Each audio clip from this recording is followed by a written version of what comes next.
एक छोटे से गांव में राजू नाम का एक गरीब किसान रहता था। राजू ने वर्षों तक अपनी छोटी सी जमीन पर फसल उगाकर मेहनत की, लेकिन उसकी फसलें अक्सर ज़्यादा नहीं होती थीं। बहुत मुश्किल से वह अपने परिवार का भरण पोषण कर पाता था। अपनी कठिनाइयों के बावजूद राजू अपने दृढ़ निश्चय और दयालुता के लिए जाना जाता था। एक साल गांव में भयंकर सूखा पड़ा, जिससे खेत बंजर और किसान निराश हो गए।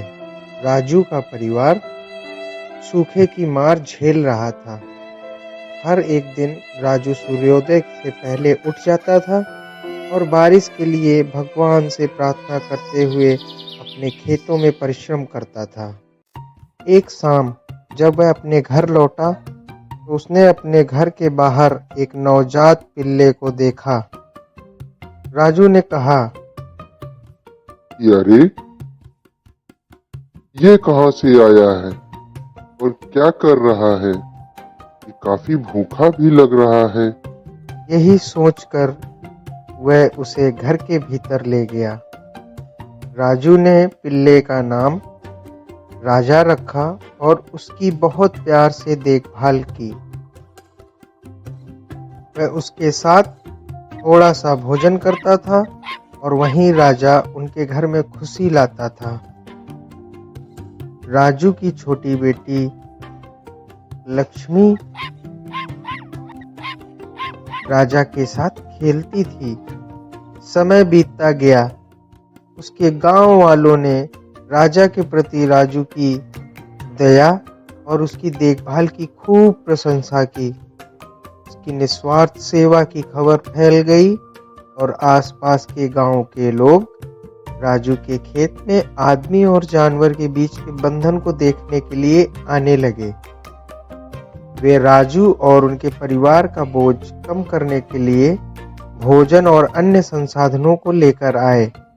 एक शाम जैसे ही ग्रामीण राजू के खेत के आसपास इकट्ठा हुए, आसमान में काले बादल घिर आए और बरसने लगे, जिससे गांव में लंबे समय से चला आ रहा सूखा समाप्त हो गया।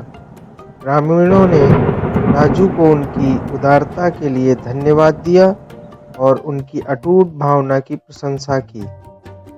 राजू के खेतों ने भरपूर फसल दी।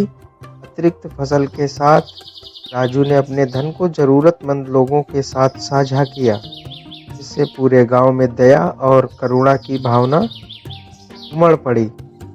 राजू की कहानी ने दूर दूर तक यात्रा की, आशा और निस्वार्थ सेवा का प्रतीक बन गई।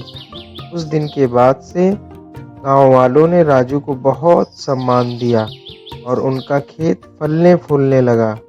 राजू का जीवन बदल गया था, सिर्फ एक बारिश की वजह से नहीं, बल्कि अपने सबसे बुरे दिनों में भी उन्होंने जो प्यार और दया भावना दिखाई थी, उसकी वजह से।